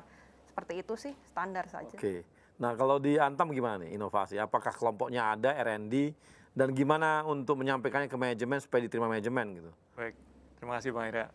Memang di kami juga ada tim atau suatu divisi teknologi development. Di sini divisi yang akan melakukan research and development, melihat apa sih teknologi terbaru dan apa sih yang bisa dihasilkan dari teknologi itu untuk menangkap apa yang market mau. Nah ini ada. Tapi juga kami perusahaan yang memang terbuka bagi terhadap semua ide ya. Dari karyawan juga kita akan tarik ide mengenai stepnya. Ada wadah mungkin mirip juga dengan RNI. Kita ada wadah semacam gugus kendali mutu. Kemudian juga ada event-event yang kita selenggarakan dalam rangka untuk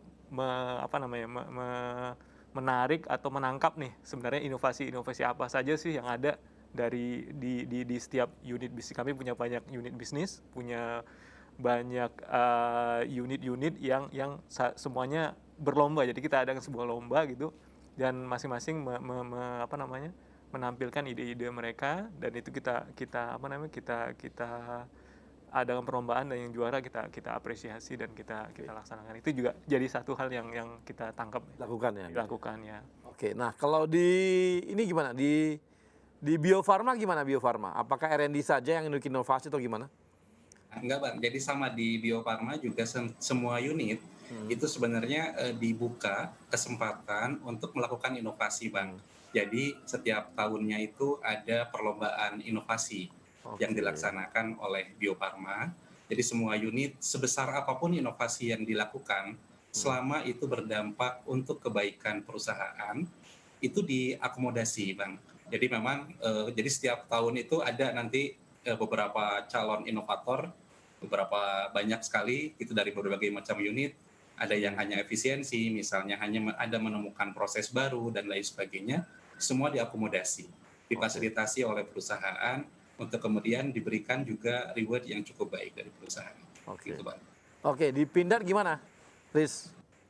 Ya Bang, kalau Pindad mungkin agak sedikit berbeda Bang, karena Pindad ini adalah industri strategis, bukan komoditis seperti teman-teman Antam atau teman-teman RNI.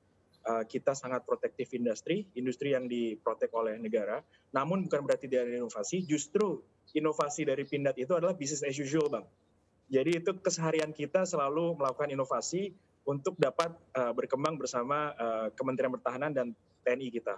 Nah ini sejalan dengan Renstra dan juga sejalan dengan doktrin TNI Bang. Kita harus bisa sejalan dengan Renstra dan sejalan dengan doktrin TNI kita dalam melakukan produk-produk inovasi kita. Nah kalau di Pindad kita ada satu divisi khusus Bang, namanya divisi inovasi. Memang mereka tugas dan fungsinya melakukan inovasi-inovasi. Teman-teman divisi inovasi itu bekerja sama dengan direktorat kami Bang, Direktorat Strategi Bisnis. Di tempat kami ini ada namanya divisi pengembangan bisnis. Nah, apabila teman pengembangan bisnis ini mengkaji, Bang. Ini teman pengembangan bisnis mengkaji, melihat tren, melihat Renstra TNI, melihat global seperti gimana, kita ada usulan produk atau usulan solusi, kita diskusikan dengan teman-teman inovasi bersama kita memasak program-program ini dan produk-produk ini. Apabila ini sudah approve atau sudah accepted by pemerintah, khususnya Kementerian Pertahanan dan TNI, produk ini siap di launching. Kurang lebih segitu Bang. Oke, makasih. Jadi gitu ya Nesya ya. Ini ada beberapa memang beda ya.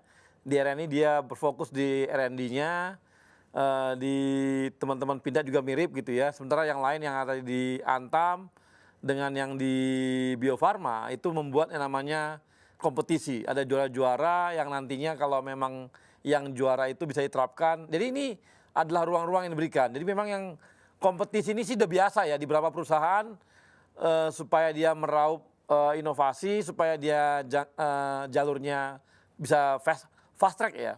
Maka dibuat kompetisi. Itu juga adalah cara untuk supaya inovasi kawan-kawan bisa diserap oleh kawan-kawan manajemen gitu ya. Oke, sekarang kita berikutnya ada dari Telkomsel. Ray Sekar. Silakan Ray Sekar. Halo Bang. Ya. Jadi ada 2 pertanyaan boleh ya? Boleh dong. Satu untuk semua general lebih nanya ke ini sih, pain points-nya dari selama menjalankan program ini. Maksudnya sekarang yang spesifik di program ini, apa aja sih pain points-nya? Terus dari situ lesson learn apa yang bisa diambil untuk teman-teman yang lain supaya bisa berkaca nih kalau melakukan sesuatu atau membuat inovasi itu harus siap untuk apa-apa aja. Yang kedua untuk RNI pengen tahu di tahun 96 itu kalau nggak salah ada Mega Rice Project ya di Kalimantan dan ternyata itu kurang berhasil gitu. Kita ada kegagalan di situ karena faktor alam dan sebenarnya apa sih untuk kondisi sekarang seperti apa? Bagaimana solusi ataupun cara menghindari agar tidak terjadi kegagalan itu? Tadi kan memang disampaikan ada menggunakan aplikasi ya untuk cek cuaca dan segala macamnya. Nah, pengen tahu sih sebenarnya untuk menghindari resiko-resiko tersebut itu seperti apa usahanya gitu. Terima kasih. Makasih ya dari Telkomsel tadi. Nah, gimana nih RNI gimana? Yang kasus yang di mega proyek itu bagaimana? Tahu nggak? Karena itu jadi seperti ini. Yang saya ingat banget dari tim ahli kami adalah beliau sering sekali mengatakan bahwa ada 4 faktor penting yang bisa mempengaruhi kesuksesan lahan untuk budidaya. Yang pertama itu adalah kesesuaian lahan dan agroclimate, kemudian infrastrukturnya, kemudian budidayanya, dan yang terakhir adalah kondisi sosial ekonominya. Dari keempat faktor ini memang harus semuanya dijalankan. Nggak boleh salah satunya nggak ada. Salah satunya nggak ada aja nanti langsung nggak baik kondisinya gitu kan. Kemudian yang kedua adalah yang tadi juga saya tekankan bahwa food estate ini tidak mungkin hanya RNI saja yang mengerjakan. Harus ada sinergi dengan sesama BUMN, kemudian dengan kementerian-kementerian terkait gitu. Kemudian untuk penggunaan teknologinya, mungkin yang membedakan dari tahun 96 dengan tahun 2020 mungkin dari segi penggunaan teknologinya kan. Misalnya kita menanamkan atau taruh sensor di situ, dekat situ. Kemudian data dari sensor itu akan masuk ke handphone kita untuk menentukan kapan seharusnya kita tanam, kapan prediksi kita bisa panen, kapan seharusnya kita tuh naruh varietas benih di situ, seperti itu sih. Jadi yang membedakan mungkin dari sisi teknologi dan kolaborasinya mungkin yang sekarang harus diperkuat lagi. Oke, terima kasih. Yang pertanyaan pertama tadi gimana? Sorry kurang jelas, maaf tadi yang pertama. Kamu tahu, Rip? Baik, untuk yang tadi ya pain points-nya tadi. Memang kalau di kami kan memang kita kalau mengembangkan produk terutama kayak nikel dengan bauksit itu kita butuh capital expenditure yang besar, Mbak. Jadi teknologi itu menjadi hal yang salah satu hal yang utama buat kita. Jangan sampai kita salah teknologi dalam rangka mau menangkap apa yang pasar mau, teknologi yang kita pilih salah. Nah, ini yang benar-benar kita jadi concern juga. Nah, untuk mencegah ini ya selama ini kami kan kita ini mining tahu kita punya resource tapi mungkin teknologi kita sadar mungkin kita nggak fully understand terhadap ini kan teknologi yang baru. Nah, ini kita ya jalan kita ya kita membuka diri jadinya, membuka diri baik itu misalnya kita bikin partnership atau mungkin yang sudah kita lakukan ya kita bekerja sama dengan kampus-kampus atau peneliti-peneliti di universitas untuk bisa sumbang saran atau memberikan masukan kepada kita mengenai teknologi apa sih yang tepat nih kalau kita mau masuk ke pasar terutama kayak nikel dan bauksit tadi. Jadi itu sih yang kita lakukan selama ini. Oke, Rif. Nah, kemudian gimana? Tadi siapa? Rizka gimana? Pertanyaan dari Sekar. Sekar ini selebgramnya Telkomsel loh. Siap. Jadi nanti kamu kalau dijawab sama kamu jawab nanti Rizka langsung naikin di posting di IG-nya kamu langsung ngetop nanti. Bisa pansos, Bos. Jangan dong. Oke, pain points paling utama di industri pertahanan di Pindad khususnya adalah pembangunan ekosistem. Selama ini pembangunan ekosistem kita mungkin belum maksimal. Nah, inilah saatnya memang Kementerian BUMN dipimpin Pak Erick Thohir menggalakkan untuk pembangunan ekosistem, Bang. Nah, di sini menjadi satu pijakan industri pertahanan kita akan ekosistemnya menyambung end-to-end. Lagi-lagi tadi Bang, end-to-end. Kenapa? Karena banyak komposisi produk-produk kita masih bergantung pada barang-barang impor, as we know. Similar situation-nya dengan teman-teman BUMN lain. Oleh karenanya Pak Erick dengan agenda kita harus membangun ekosistem, ini sudah kita mulai Bang dengan pembangunan ekosistem kita baik di hulu maupun di hilir. Terutama di hulu Bang yang menjadi kunci karena komponen-komponen hulu kita hampir 60-70% masih bergantung terhadap luar. Padahal produk awalnya dari hulu kita itu dari teman-teman Antam, dari teman-teman Freeport Bang. Contohnya tuh copper, nikel kita itu dari teman-teman itu, tapi diekspor oleh teman-teman, diolah oleh negara-negara maju, kita beli Bang barang jadinya. Nah, ini harapnya kita bisa membangun ini Bang, mulai dari produk hulunya Bang. Sehingga nanti produk kompetisi kita lebih berkompetitif, harga kita juga lebih kompetitif dan tentunya menjadi solusi yang terbaik bagi pemerintah. Kurang lebih begitu. Ya. Nah, kalau di Bio Farma gimana pain point-nya? Kalau di Bio Farma begini Bang, seperti tadi disampaikan bahwa untuk bisa menghasilkan produk yang cepat atau menyediakan produk yang cepat itu kan butuh waktu yang lama. Nah, sehingga untuk bisa menyediakan secepat mungkin ada beberapa strategi yang harus dilakukan. Jadi yang pertama adalah tentu dengan partnership. Jadi kita mencari dari partner-partner kita yang memang sudah mendekati akhir untuk pengeluaran produk. Yang kedua, kita bisa dengan melakukan juga pembelian bahan aktif untuk kemudian diformulasi, filling, dan didistribusikan untuk pengguna. Yang ketiga, pendekatan yang dilakukan adalah joint development. Karena Bio Farma memiliki kapasitas dan kapabilitas yang cukup mumpuni untuk melakukan upscaling maupun produksi komersial, maka kita bisa melakukan joint development. Dan tentu pendekatan yang terakhir, demi kemandirian, juga kita melakukan pengembangan sendiri, sehingga kita bisa menghasilkan produk untuk negara kita sendiri. Demikian, Bang. Oke, makasih, Man. Nah, ini biar teman-teman profesional juga tahu ya bahwa kenapa sih klaster dibuat oleh Pak Erick gitu ya, dengan konsep klaster yang dibangun ya. Salah satunya adalah seperti itu, bagaimana kita end-to-end dalam bisnis. Sehingga ada keterkaitan dan komunikasi yang baik dan tahu produk masing-masing dari BUMN. Selama ini kan kita ngomongin sinergi, tapi kan bergeraknya sendiri-sendiri. Dengan sistem klaster, itu otomatis kita akan saling ada keterkaitan. Produk yang satu dimanfaatkan oleh produk yang satu lagi, kemudian dimanfaatkan lagi, kemudian sampainya ke hulu. Sehingga dari klaster tadi itu akhirnya kebaca juga nih, mana yang selama ini kita impor. Mana yang kita selama ini impor, akhirnya ketahuan. Oh ini kita impor, ternyata kita punya produk ini. Hanya tinggal mungkin ada yang perlu ditambahkan added value-nya. Sehingga dicarilah solusi mana perusahaan BUMN yang masuk di situ, yang bisa menambahkan added value itu. Sehingga produk ini menjadi bahan baku juga untuk bisnis lainnya, bisnis berikutnya gitu. Dan sampai ke hulu, ke hilir. Ini adalah cara kita, caranya Pak Erik untuk jangan lagi kita raba-raba nih.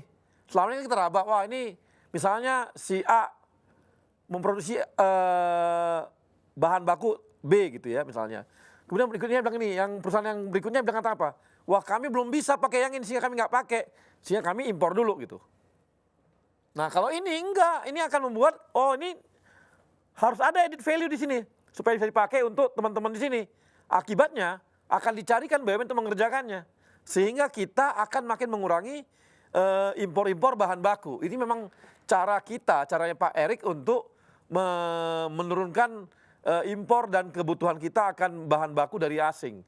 Padahal barangnya seperti tadi, Cooper dan sebagainya itu milik Indonesia, diekspor dulu keluar, di luar dipakai, dimanfaatkan, akhirnya dibikin added value baru, dikirim lagi ke Indonesia, dipakai oleh industri Indonesia yang lain untuk jadi bahan bakunya lagi.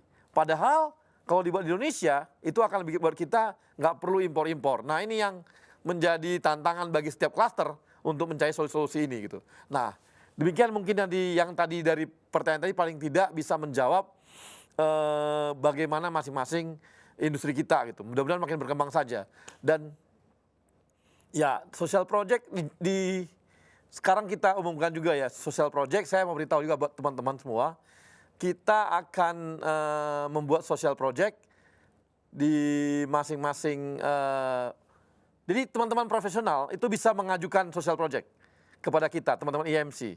Teman-teman IMC akan mengolah nanti, mana yang nanti akan jadi, dilihat bahwa ini layak dan bisa diberdayakan, maka teman-teman dari IMC akan membantu pengadaan dananya sehingga proyek tersebut bisa dilaksanakan. Ada videonya? Oke, silakan. Hai Sobat BUMN, hari ini Laura, Nanda, Via, kita bakal ke social project yang kali ini. Nah kali ini kita mau kemana nih Kak Nanda? Kita bakal ke 6 panti asuhan di sekitaran Jakarta aja. Yes. Nah di belakang kita udah ada nih masker-masker yang kita bakal bagiin ke 6 panti asuhan yang disebut Kak Nanda tadi. Ayo kita siap-siap bareng, kita pakai semuanya. Yuk go!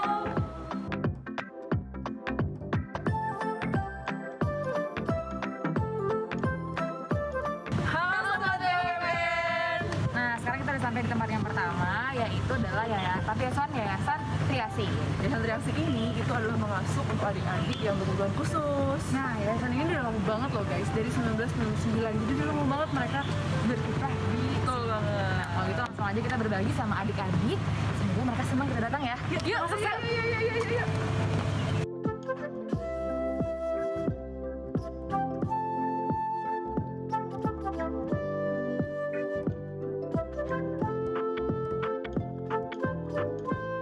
Terima kasih dari UNJ, BUMN Indonesia, Muda Club.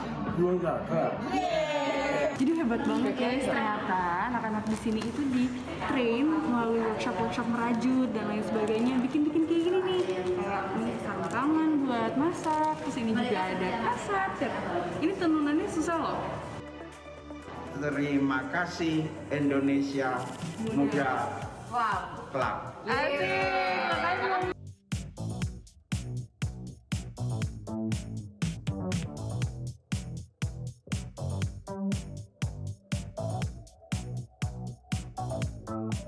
Hai Sobat Muda BUMN. Nah, sekarang kita udah sampai di tempat yang kedua, yaitu Panti Asuhan Muslimi.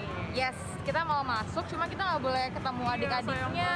Ya untuk protokol kesehatan, cuman kita seneng sih mereka memperlakukan protokol kesehatan ini dengan sangat serius. Jadi kita hormati itu, jadi sekarang kita mau ketemu perwakilannya aja. Yuk.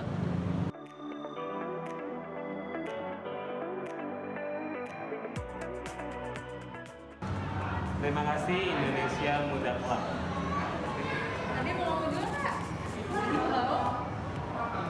Dadah.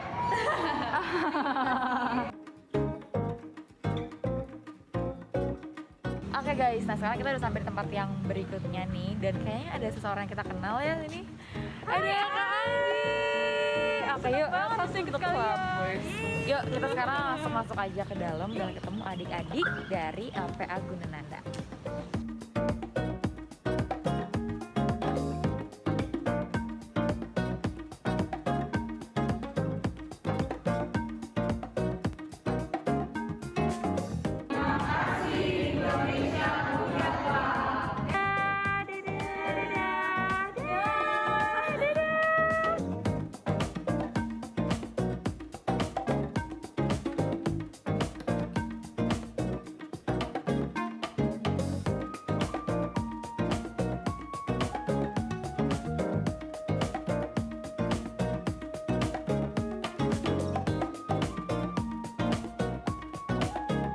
Terima kasih Indonesia Muda Club.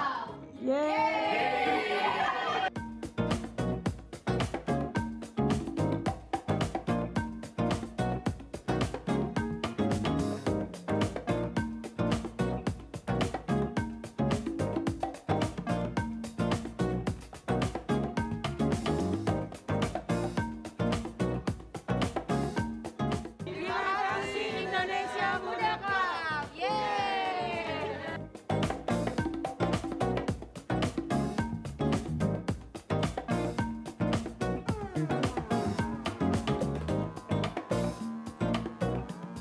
Yeay.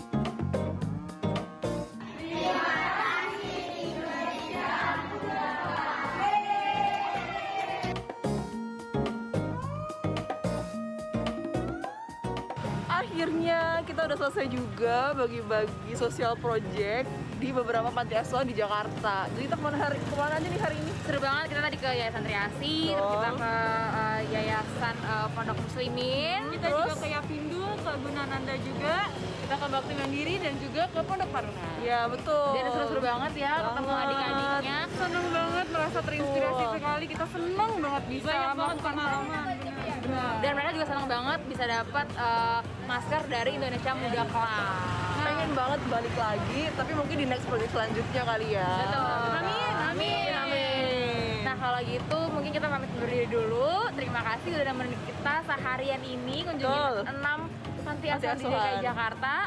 Semoga bermanfaat dan berkah. Amin. Amin. Kita ketemu lagi di next episode. Bye. Ya, teman-teman, tadi adalah proyek-proyek dikerjakan oleh teman-teman dari Indonesia Muda Club. Jadi kalau teman-teman di daerah atau dimanapun berada punya proyek untuk proyek sosial, silakan dikirimkan proposalnya ke teman-teman Indonesia Muda Club. Nanti akan diseleksi dan kalau nanti layak maka teman-teman akan diberikan anggaran biaya ya untuk mengerjakannya. Jadi ini tantangan bagi teman-teman, tidak hanya peduli dengan di pekerjaannya, tapi kita juga dorong untuk peduli dengan kondisi lingkungan sekitarnya. Karena kita ini BUMN ini tidak hanya membantu dari sisi sisi produksi ekonomi, tapi kita juga membantu dari sisi sosial ekonomi sosial juga. Makanya nggak heran kan kalau Pak Erik itu akhirnya dipilih jadi ketua Satgas untuk penanganan baik corona maupun untuk penanganan pemulihan ekonomi. Jadi ini harusnya bagaimana pimpinan kita juga harus tiru juga.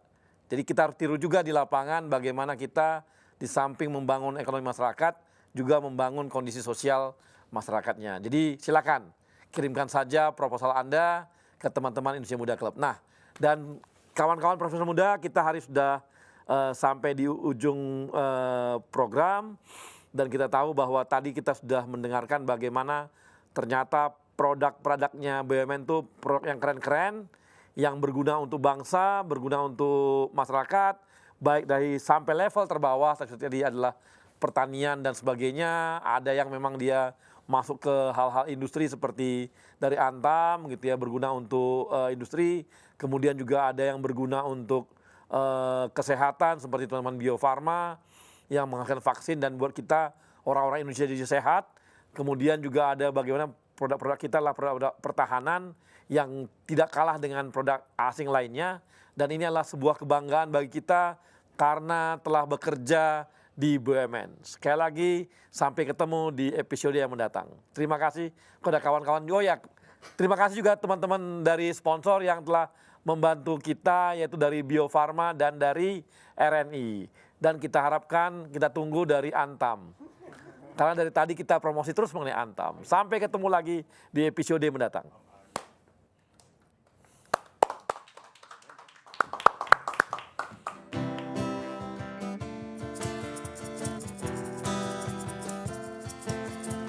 Biar saja ku tak seindah matahari, tapi selalu ku coba tuh menghangatkanmu. Biar saja ku tak setegar batu karang, tapi selalu ku coba tuh melindungimu.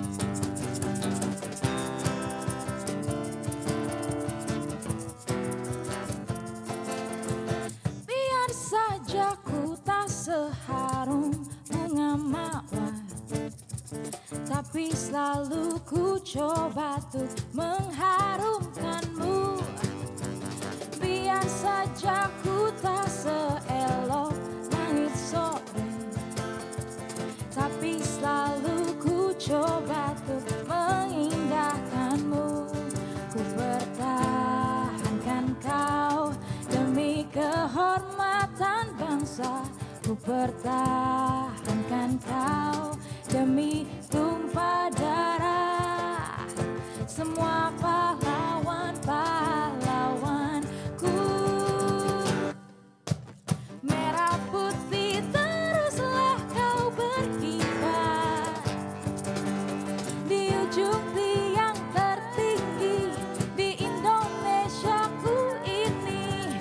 Merah putih teruslah kau berkibar di ujung tiang tertinggi di Indonesiaku ini. Merah putih teruslah kau berkibar. Ku akan selalu menjagamu.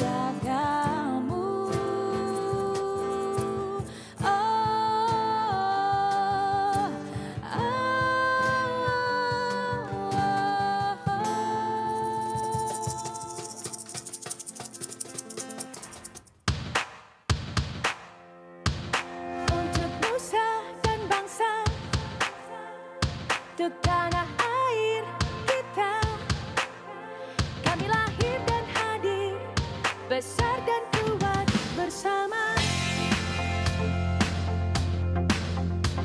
Memakmurkan negeri, kibarkan merah putih, membawa sejahtera, Indonesia jaya. Satu gerak, satu langkah, bahu membahu tanpa lelah, untuk insan Indonesia berazas Pancasila. BUMN hadir untuk negeri.